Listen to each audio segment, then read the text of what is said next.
सद्गुरू श्री ब्रह्मचैतन्य महाराज गोंदवलेकर यांचं प्रवचन 23 मार्च. प्रपंचात भगवंताची नड आहे असे वाटले पाहिजे.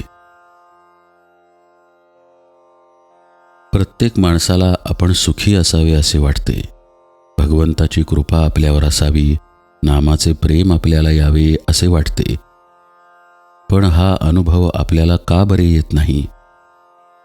जगामध्ये पाहताना कुणी मनुष्य सुखी आहे, समाधानी आहे असे आपल्याला का बरे दिसत नाही? अशी अवस्था असायला काय कारण असावे? आपण सर्वजण सदाचाराने वागतो असे आपल्याला वाटते. भगवंताचे भजन पूजन आपण सर्वजण करतो, पण तरी ते समाधान आपल्याला का बरे मिळत नाही?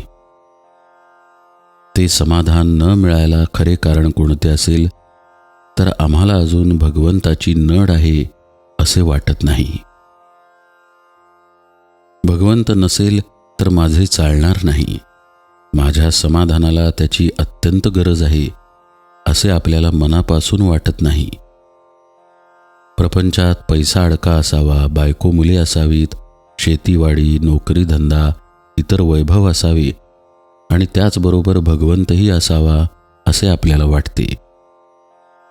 प्रपंचाची स्थिती कशीही असो, मला भगवंत हवाच असे आम्हाला तळमळीने मनापासून वाटत नाही. आज प्रपंचात आम्हाला समाधान मिळेल या आशेने आम्ही प्रपंच करतो, पण इतका प्रपंच करूनही आम्हाला समाधान किती मिळाले याचा तुम्ही विचार करा. अगदी दूर एका डोंगरावर जाऊन बसा आणि लहानपणापासून आत्तापर्यंत केलेल्या खटाटोपात समाधान किती मिळाले याचा आढावा घ्या आणि निश्चयाने ठरवा की प्रपंचात मला किती सुख मिळाले. आज इतकी वर्षे प्रपंच करूनही तो आम्हाला सुख देत नाही हे अनुभवाला येऊन सुद्धा तो टाकावा असे आम्हाला वाटत नाही. प्रपंचात आम्हाला सुख मिळेल ही आमची कल्पनाच नाहीशी व्हायला पाहिजे. प्रपंच आम्हाला शाश्वत समाधान देऊ शकत नाही हे एकदा निश्चयाने ठरले आणि हा निश्चय एकदा दृढ झाला म्हणजे मग भगवंताची गरज आम्हाला भासू लागेल आणि मग त्याच्या प्राप्तीसाठी आम्ही केलेल्या प्रयत्नाच्या आड जग, परिस्थिती वगैरे काहीही येऊ शकणार नाही. भगवंत मला पाहिजेच हे विचाराने ठरल्यावर त्याचे प्रेम आम्हाला यावे असे आपल्याला वाटू लागेल आणि त्याचीच आपल्याला आज खरी गरज आहे. हे भगवंताचे प्रेम कशाने बरे निर्माण करता येईल? भगवंताचे प्रेम यायला एकंदर 3 मार्ग आहेत.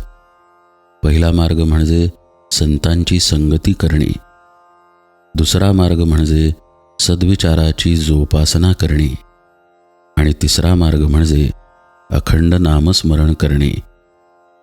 त्यापैकी ज्याला जो जुळेल तो त्याने करावा.